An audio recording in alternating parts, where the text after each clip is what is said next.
Welcome back. Thank you for joining us. It's another episode of Our Community. I'm your host, local realtor entrepreneur, Alfredo Diamond.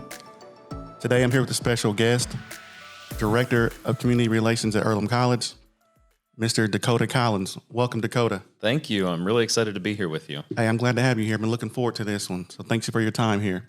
So we'll go right into it, Dakota.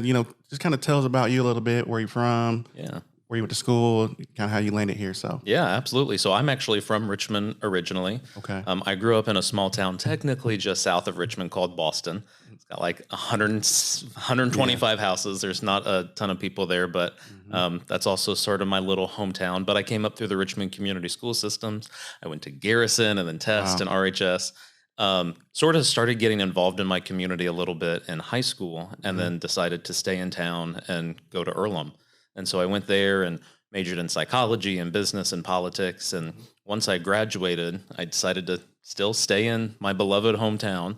And I worked in local politics and government for a little while before going back to Earlham to do fundraising, gift development, alumni relations for them. And then within the last couple of years, I've started transitioning to more of this community relations role, which is really exciting for me personally, because I'm able to take the college that I love and help unite it with the community that I love. Yeah, so I can tell you're passionate about that. So is there anything in particular, any individual that kind of mentored you or led you down, any situation that led you down this path? Oh my goodness. So many people helped sort of guide me to where I am, both through direct means of mentorship and just sort of being these aspirational people, those people that you want to be when you grow up. So I really got to know closely Pat Heining and Mary Jo Clark when I was in high school. And Mary Jo and her husband Lynn really helped guide me to and through Earlham, and Pat's always been a constant support. And so they've just always been these mentors, like they've been for so many people in our community, helping build my leadership skills, helping me discern the right direction for my life. And I owe so much to those three people. Shout out to Mary Jo Clark there. Amen. Yeah. So is your day-to-day job, what does it consist of? So what do you actually do as the Director of Community Relations? What does that look like? So Earlham has had community relations like roles in the past. Ava Stewart, who a lot of people know, did it for a really long time. He really became the central public figure for Earlham. Everybody knew Earlham as Avis, but then he transitioned to do vice presidency for institutional advancement, and then became interim president, and then retired. And so as he started taking on those other roles, our presence in the community sort of diminished, and nobody took that up. So Earlham hasn't really been at the table for a while, and we've been segueing back into it. So it's kind of a renewed role, and we're still figuring it out a little bit. But my day-to-day is really working with our community partners to unite the Earlham communities and the Richmond communities. So how can Earlham be financially supportive of nonprofits? How can we help get internships and community service learning opportunities through our students to help local organizations? Any number of things. And that eventually got us into looking at this huge grant that we were able to apply for. Yeah, and I want to talk. I'm so excited to talk more about that. I want to know, how that all work and where those funds are going. So being in the community, I hear things at Earlham, like what's the current state? What's going on at Earlham right now? I mean, what's the current state of Earlham? Can you talk about that? Yeah. So it's always in flux, but I think things are really good right now. Okay. A lot of people know we had some financial problems in the past. Those aren't necessarily gone, but things are looking in a positive direction. COVID really diminished our student body significantly. So we're probably hovering around 800 students right now, which is pretty low for us. But thanks to Ann Houtman, our current and outgoing president, and the board of trustees and the whole cabinet that's been working on this, we have a strategic growth plan that we're hoping will get us to around 1,500 students within the next 7 years. So we're going to be pretty aggressively adding about 60 students a year to our incoming class, hoping to really grow that significantly.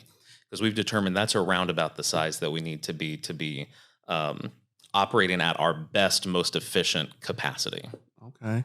I know there's a big initiative, between business owners, higher education partners, to attract and retain local talent. Mm-hmm. So let's kind of, I think we can segue right into what we really wanted to get into here. Can you just kind of share, some of the projects, some of the grants and things that we've been awarded, and how those funds will be allocated and their purposes? Absolutely.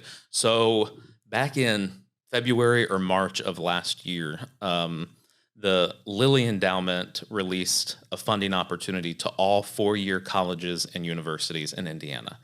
And the purpose was that these colleges should develop programs that were for the mutual benefit. This is their language, the mutual benefit of the college and the community around the college. Okay.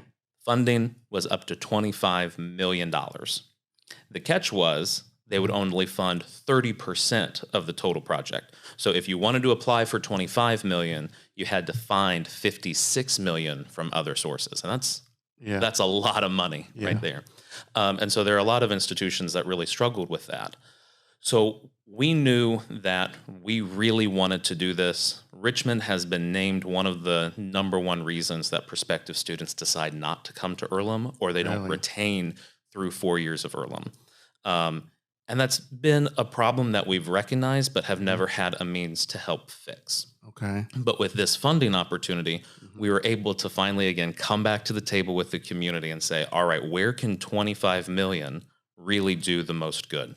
So we brought together the City of Richmond, the Economic Development Corporation, Wayne County Foundation and Forward Wayne County, Reed Health as the largest employer, and of course representatives from Earlham to form sort of this steering committee. Yeah. And we asked exactly that question. Where will $25 million do the greatest good, provide the mutual benefit for the college and the community?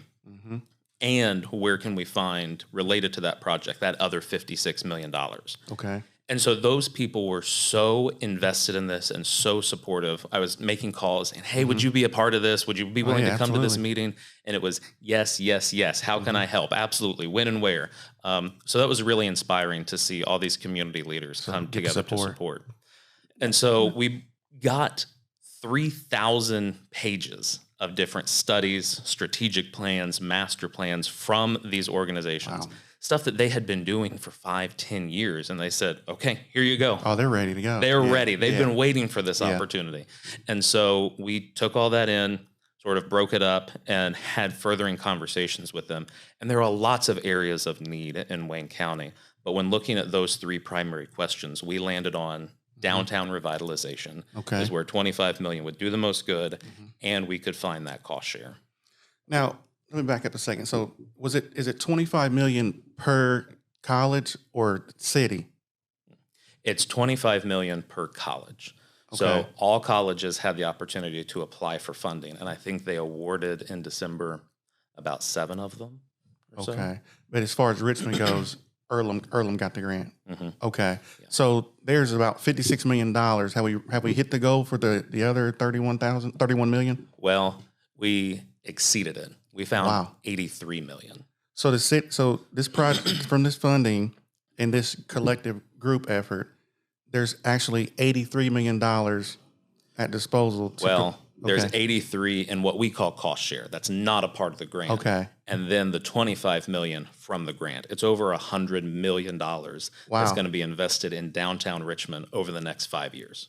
So I heard that there's another round of those grant funds coming available. How are we looking to obtain those? And I think it's another $25 million possibly. Yeah, so we aren't eligible to receive that since we received the first round. Okay. The only other institution in Richmond that was eligible to apply is IU East, but they go through a completely different process because they're under the umbrella of IU, and so IU Central gets to determine which 3 of their campuses gets to apply, and I don't know the information on that. I'm so glad to have you here because you've got the answers to stuff I want to know what's going on with this money. So, I was on the phone call with a prospect yesterday, and they've got this land, and they heard about the funds available, and I just didn't know quite how he got a letter actually. So, can you just kind of talk about how these funds will be dispersed over the next 5 years? Who's actually eligible? How much they can receive? How much they have to put into it to get the funds? Can you kind of share that? Yeah, absolutely. So the way this funding opportunity works with this particular funder, we had to submit a complete budget of how we were going to spend this money over 5 years. So the plan for spending the money was done before we knew if we were getting the money. That's what the funder required. Yeah. So this isn't one of those grants that other people then get to apply for a grant from Earlham to get funds. We've basically got it all spent on paper, and now we actually have to go through and implement these projects. There's a business plan. Yeah, basically. Yeah. Okay. We put together really with the body of the proposal, all the appendices, the letters of support. It was about a 60-page proposal that the college put together for this. Wow. So over the next 5 years, we're going to see these. Are the projects in the plan already through like city council? They're already approved. I mean, what does that look like? Some of them, yes. Some of them, no. They're all on sort of their own independent timelines. Okay. When we look at the big project, the full over $100 million, it's broken up into 3 primary pillars.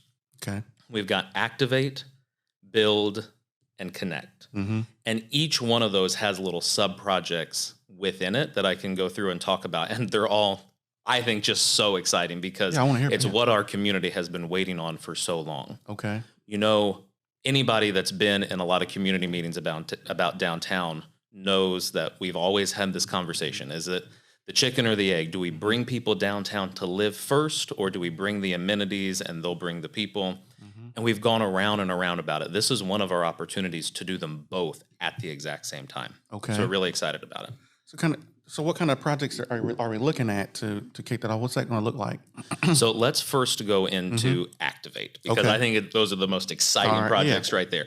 We know that we need additional businesses in our downtown area. We need entertainment-based businesses, shops and restaurants.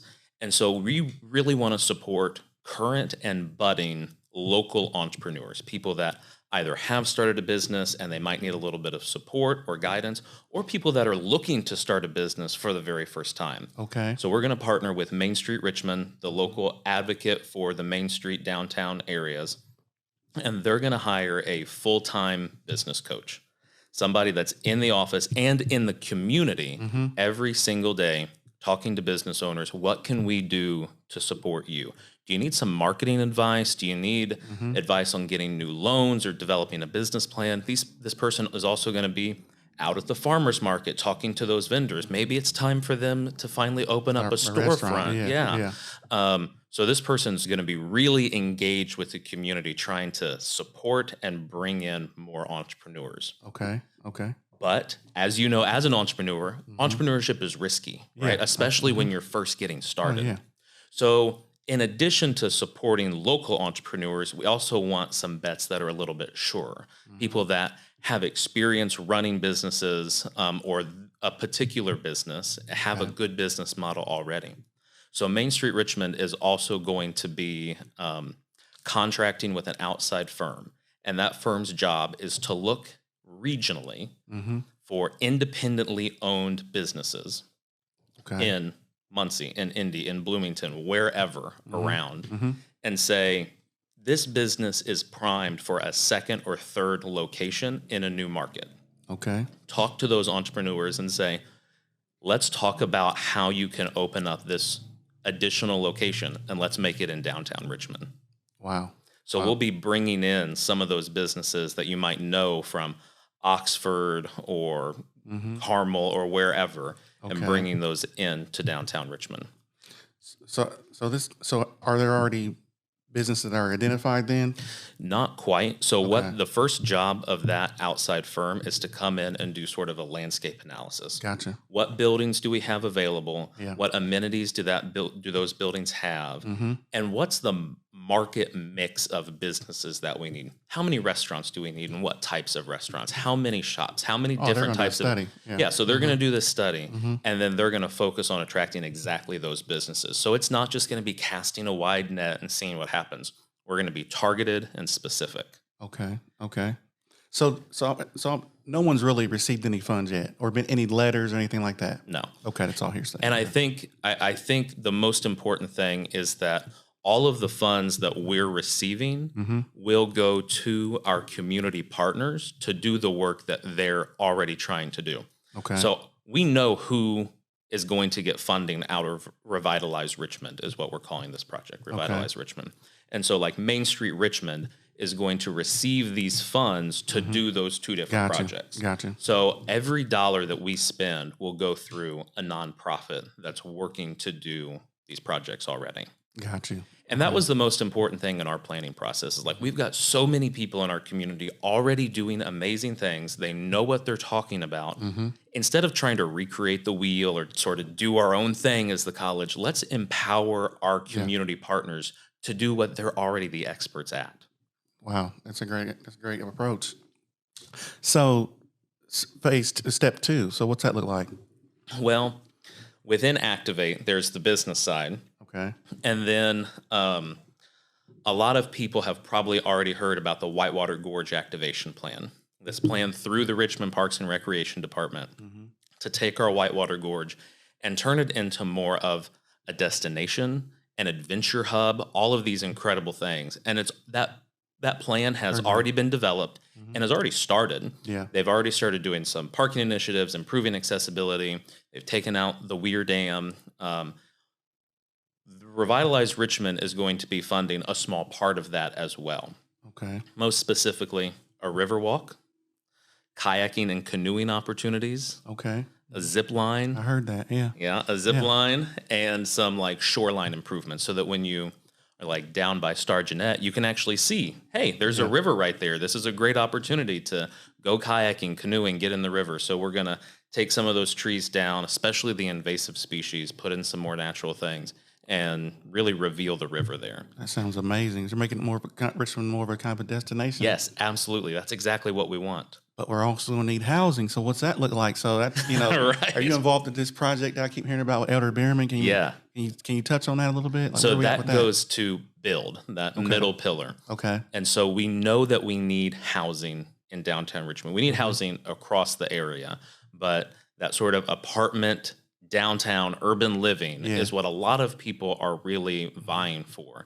And so the Elder Bierman project is one of those projects that was already underway, and we were able to use the funds being spent on that for our cost share because it fits within the concept of our project. Okay. So it's not being funded by Revitalize Richmond directly, but it is allowing us to unlock more dollars.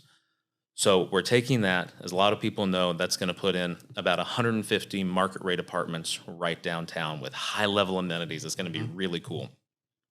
But we wanted to take it a step farther because 150, 2 housing studies have told us that's not enough. No. Yeah. And so we're working with the EDC and looking for some other private developers that are going to come in, look at more historic properties, and do some renovations on those to put in some additional apartments in the downtown area.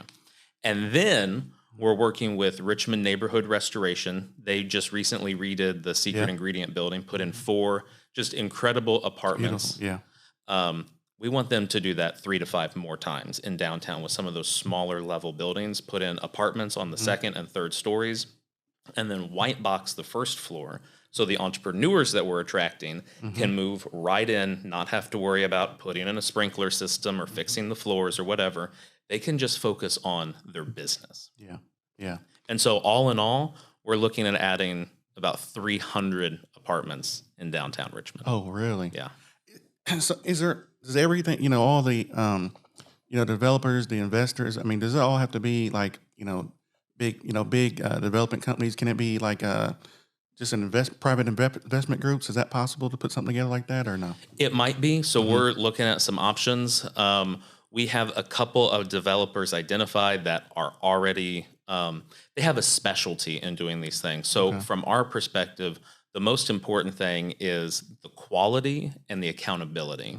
And so sometimes when you've got that company, even if they're from outside Richmond, that still does work regionally, like in Indiana, and you can go and see some of the other places that they've done where they've taken these large historic buildings that were not just vacant, but dilapidated and turned them into these incredible living spaces. Those are the kind of companies that we want to bring in because we know the quality of their work and that they'll be accountable to it. I've seen a couple of the buildings that come down up on the eastern part of Main Street. So like, this is the overall vision of downtown. So like this Elder Bierman project, I'll call it that. But Hmm. I envision this brand new building because they're Hmm. going to tear down the existing structure They and are. put back a new one. Hmm. But then you've got the older kind of sides of the other properties. I mean, Right. what's their goal? Like, are they going to try to go through and renovate each property and work with the business owners? I mean, what does that look like? So it will be slightly more targeted. So we'll be Okay. looking at, they haven't necessarily been identified yet, but we'll be looking at specific buildings that are high profile, high priority, that are in obvious need of a lot of work, but can also fit a decent number of apartments. Okay. And the third phase of the plan, what's that look Mhm. like? So connect, and this is really a lot about connecting the Earlham campus with downtown. Because in doing this, we also talked to our students and our employees, and our students said, we would love to go visit downtown and do more there if two things existed. One, if there was more stuff to do, which we're dealing with in Activate, and two, if we felt more comfortable getting there. Yeah. Because if you're driven from downtown to Earlham or vice versa, it's mostly just down 40, which is fine if you're driving. Yeah. But trying to walk down that sidewalk doesn't necessarily feel bike. safe, and biking is really, really hard. Yeah. So we're doing two things to help get Earlham students to downtown that will also help the local community. Mm-hmm. One is that we are working with the city to do a rebranding plan for Roseview Transit, the public transit system. Help sort of rebrand it a little bit, maybe get a mobile app, rethink some of the routes. And then the second phase of that is to use a federal transportation grant to purchase an electric bus. And we will rewrap it and refit the inside to feel a little bit more like a trolley. That's cool. And Yeah. then that will go around downtown in the Depot District, and people can get on and get off. Even you don't have to be Anybody, Yeah. anybody can get on. And so you can go like to the Cordial Cork and have a drink and dinner, and then go see a show at Richmond Civic Theater, and just park your car once and just hop on, hop off of this trolley during the evenings and weekends. That's cool. But for Earlham, it will also come to Earlham's campus during that route. So it'll go from campus to downtown, the Depot District, and make a loop back. And so students will also be able to hop on, come downtown, spend money, Mm-hmm. help the local entrepreneurs, and then make it safely back to campus. So that's the first thing, is public transportation. Mm-hmm. And then the second thing is putting in a multimodal path, really an expanded sidewalk that can also be used for biking down Main Street. Is that what's going on now? That is not what's going on Okay, now. okay. It connects to what's going on now. Gotcha, So gotcha. the loop is coming in, and it'll connect the already existing bike lanes through downtown. But what you'll see from this is that going from basically the entrance to the Gorge, Star Jeanette Plaza, down Main Street all the way to Clear Creek Park, there will be an expanded sidewalk. Okay. No parking affected.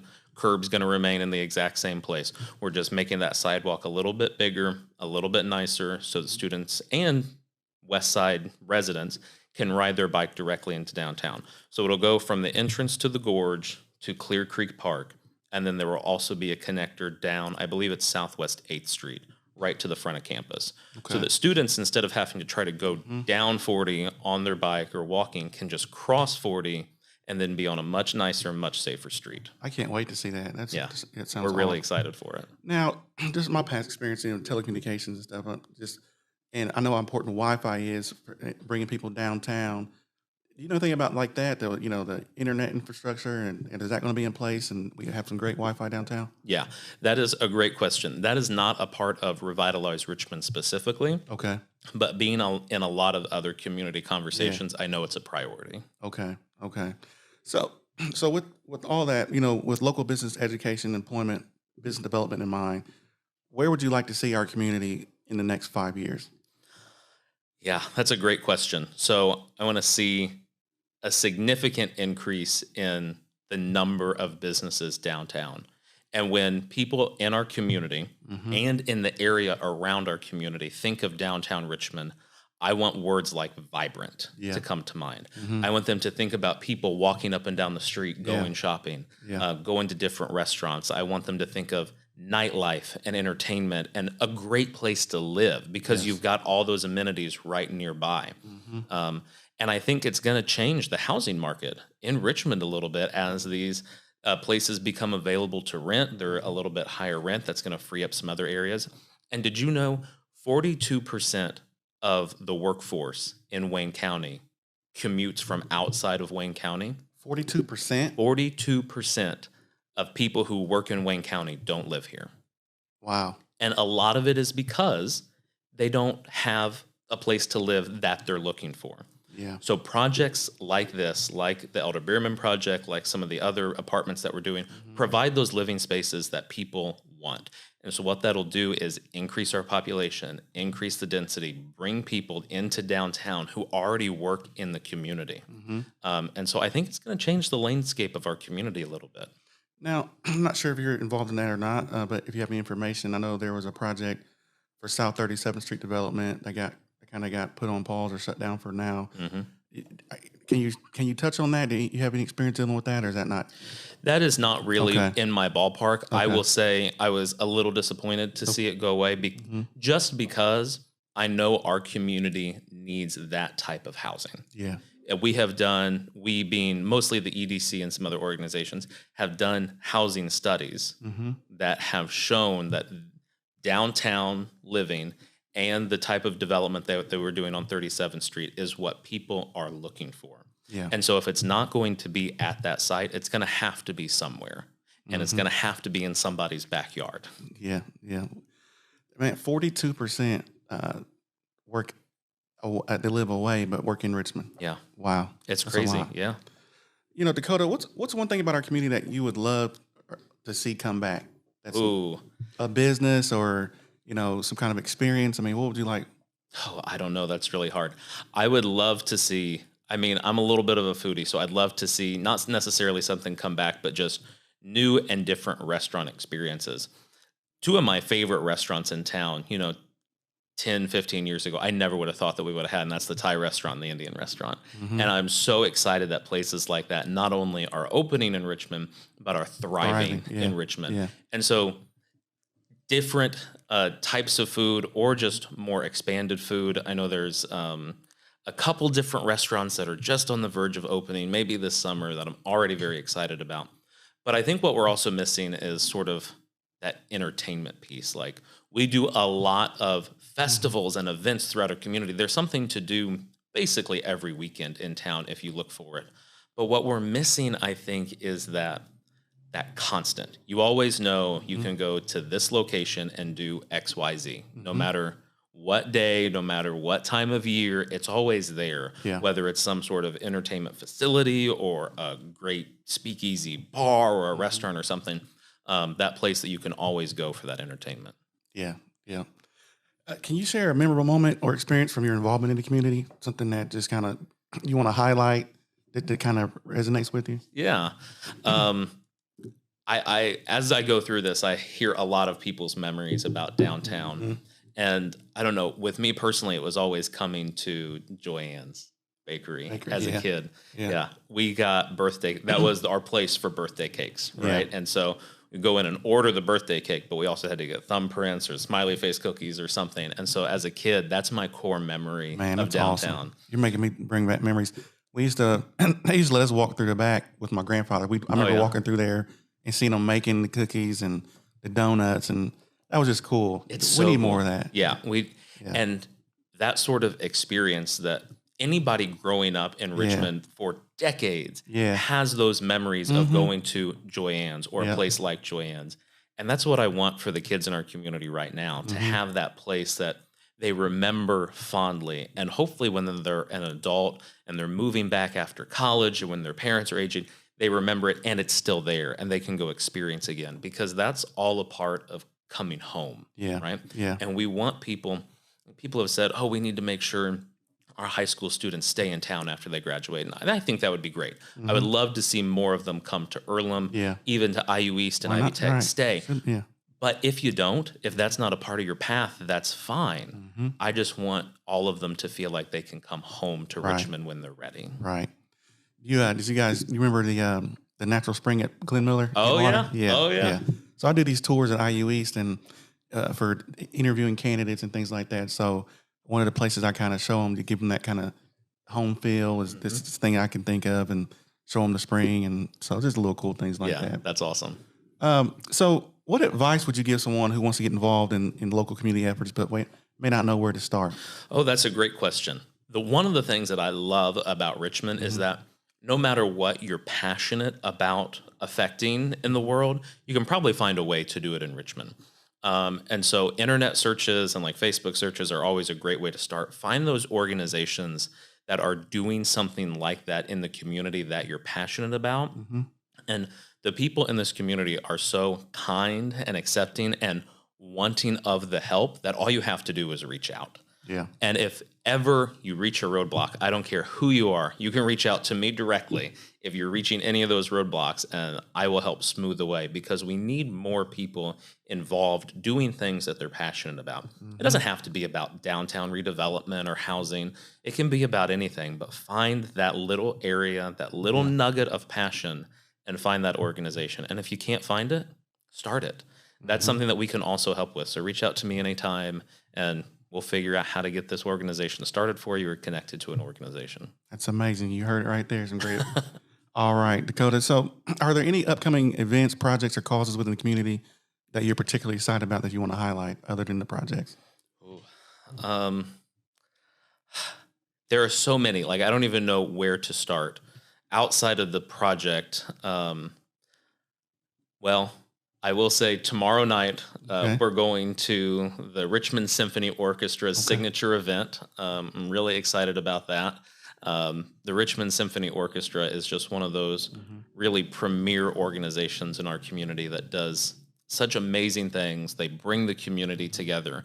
And a lot of people have a tendency to think about the symphony and the art museum and all of our cultural institutions that, oh, I don't understand music, so I Yeah. can't go to the symphony, or I don't have money, so I can't go to the art museum and truly appreciate it. That's entirely untrue. Hmm. And the people that work in those organizations would say the same thing.